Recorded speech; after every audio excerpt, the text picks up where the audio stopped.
Hi, this is Gary with MACMOST.com. Here's how to fix some common Finder annoyances. So let's start with the desktop. Let's say you've got a really cluttered desktop and you want to clean it up, starting with the hard drives, whether they're connected to your Mac, the internal one, or network drives. So you could see three of them here, and you don't really need them on your desktop. They're easy enough to get to in a Finder window. You'll find them in the left sidebar. So let's get them off the desktop by going to Finder Settings and then going to General. Use the checkboxes to determine the hard drives and other items that may appear on the desktop. Uncheck all of these to clean things up. But what about the rest of your desktop? It's cluttered with files and folders. Well, then obviously you can clean it up by moving those files and folders, say, out of the desktop and into the Documents folder. But let's say you want to leave them there and kind of tidy them up. There are other options you've got. Like, for instance, under View, you can turn on Use Stacks. This only appears if you have the desktop selected, not some other Finder window. And then it combines things into these little stacks here that keeps everything nice and tidy. But you can also just temporarily turn off all of the items on your desktop. If you go to System Settings, go to Desktop and Dock, and look for Desktop and Stage Manager.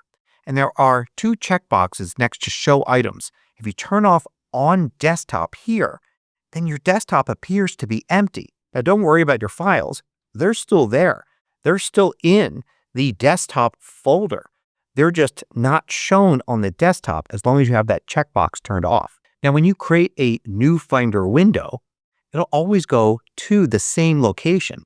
In this case, Recents. If you don't want Recents to be the default location for new Finder windows, or whatever the default location is for you, you want to change it, you can do that by going into Finder Settings and then looking under General for New Finder Windows Show. You could set it to Recent. You could set it to any of the most common folders like your home folder or iCloud Drive, or you could choose Other and choose any folder you want. So I could set it, for instance, to my Daily Reports folder in my Documents folder here, and now whenever I create a new Finder window, that's what it shows. There's another default location setting, and that's where you start your searches. So if I use Command F here in the Finder or use the search button there, you see it's going to start searching this Mac, in other words, all of my files. But notice here I can also just choose the current location. This is the folder I was in before, so I could select it here, and that's where it will now search for things. But you've got a setting for that. Under Finder Settings, go to Advanced this time and look for when performing a search. You can choose to always start with this Mac. You could have it start with the current folder, but you could also have it use the previous search scope, wherever you searched last time. Now, a common problem people have is too many items here in the left sidebar. You can easily clean this up, starting with Finder Settings again. This time, go to Sidebar here, and there are a bunch of checkboxes. You can uncheck some things to get rid of them. So if you don't need something there in the sidebar, you can remove it like that. You can also simply drag and drop from here. That doesn't delete the actual item. It's just removing it from the sidebar. So if I want to get rid of, say, this item, I just move it till I see that little X there, and then I release, and you could see it's gone. You could easily add items into the sidebar like that. So feel free to remove them when you don't need them for a while, and know you can put them back in very easily. Now, when viewing files in the Finder, no matter which view you're in, sometimes you may see a file extension, like this .txt here, and other times you won't see any file extension. In List View, you can always look at the Kind column to see what kind of file it is. But in Icon View, you usually don't see that. A lot of people like to have the file extensions visible at all times. You can do that by going to Finder Settings, and then under Advanced, turn on Show All File Name Extensions. So now you see them all, whichever view you're in. Now, there are a number of warnings you may get while using the Finder. If you'd rather not see them, or maybe you've dismissed them and you want to bring them back, you can go into Finder Settings, and in Advanced, there are a few of them here with checkboxes. Show warning before changing an extension, show warning before removing from iCloud Drive, and show warning before emptying the trash. So decide which ones you want to see and which ones you don't. If you find these videos valuable, consider joining the more than 3,000 others that support MACMOST through Patreon. You get exclusive content, course discounts, and more. You can read about it at macmost.com/Patreon. Now, if you ever look in a folder and instead of just seeing the folders of files you expect, you see this, then you may have accidentally triggered Show Hidden Files. All of these grayed out files are hidden files. A lot of them start with a period. Others are things you may or may not recognize.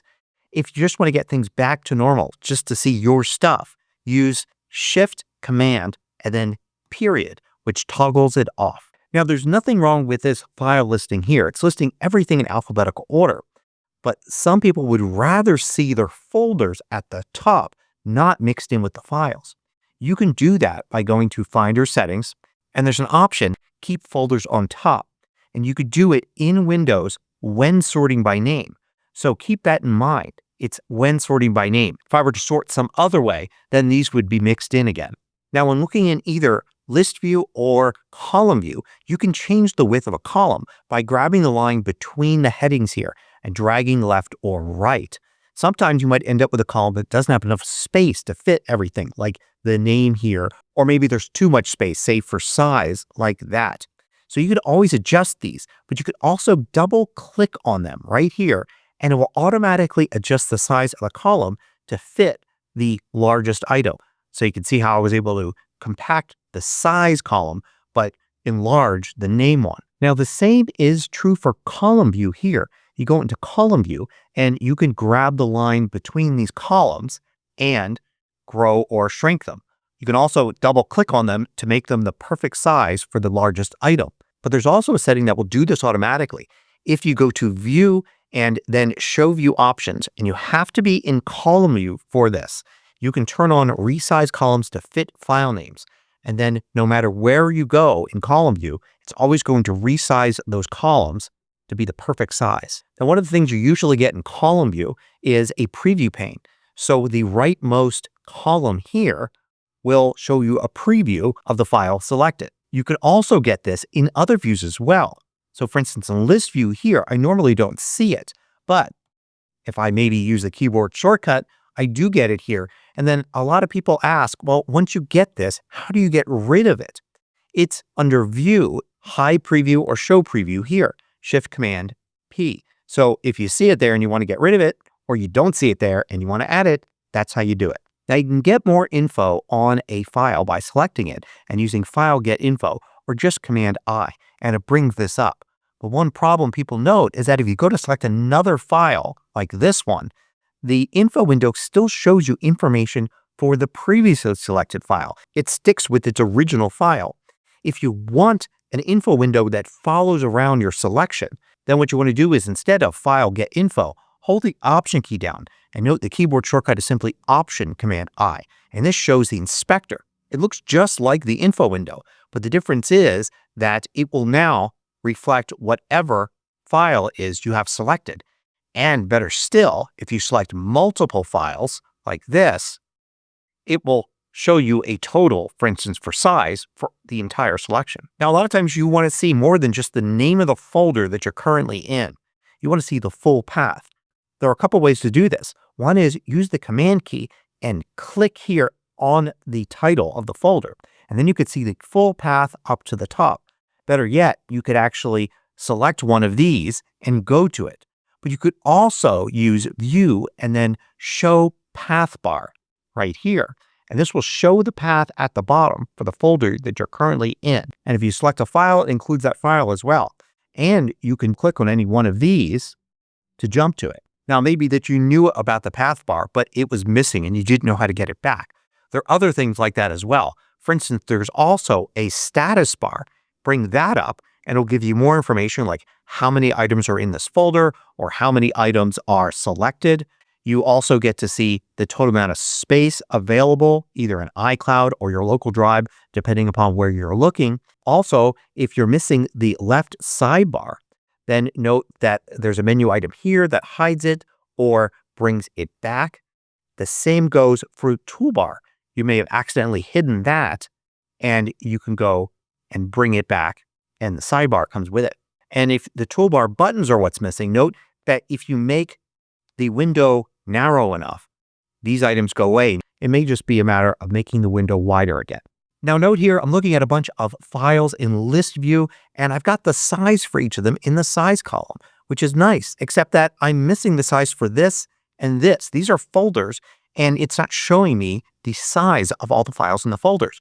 Go to View and then Show View Options again, and then look for Calculate All Sizes. Turn that on, and it will calculate the sizes of all the files in each folder. If there are a ton of files in each folder, it may take a little time to generate that number. Another complaint I hear sometimes is that the file names are too small. If you just want to make the text bigger for the file names, you can do that by going to View and then Show View Options. And then in here, there's text size, and you could set it to something larger. Note that this is a per folder basis. Now, the same goes for the icons. There's an icon size right here. You can make it larger, which can help you pick out the right file or identify what a file is. And this works in other views as well. Here I am in icon view, for instance, and if I go to View, Show View Options, you could see I could change the icon size to make the icons much larger. One question I often get is, why is there no keyboard shortcut for renaming a file? It seems like renaming a file is something you would do all the time. Yet if you select a file like this and go to File, Rename, you'll see there's no keyboard shortcut indicated here. It's simply the return key. With a file selected, just press return, and now you're renaming. You can type something new and then press return again to accept the file name. Another common problem people have is when they double click to open a file in its default app, it opens up in the wrong app, just the one you don't want. To change the default app for a specific file, just select it, use Command I or Get Info, and you can change Open With. Once you change it, you can click Change All here, and now all files with that extension will use this app to open that type of file. It's pretty common for an app you install to hijack opening a certain file type. If you'd rather go back to what you had before, like opening Preview for PDFs instead of Adobe Reader, you can use this technique to do that. And here's one I've heard a million times before. Why can't you cut and paste files?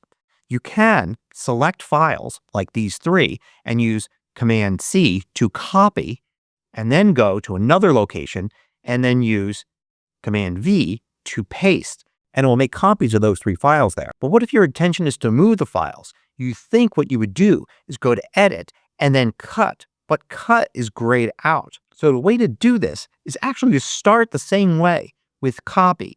And this leaves those files there, so if you're interrupted, nothing has changed. Now go to the destination, and instead of using Paste, hold the Option key down, and you'll see Paste changes to Move. Option Command V. So instead of Cut and Paste, you're actually doing Copy and Move. So hopefully this video has solved one or two problems for you. Hope you found it useful. Thanks for watching. Want to know about every new MACMOST video each week? Sign up for the absolutely free MACMOST email newsletter at macmost.com/newsletter.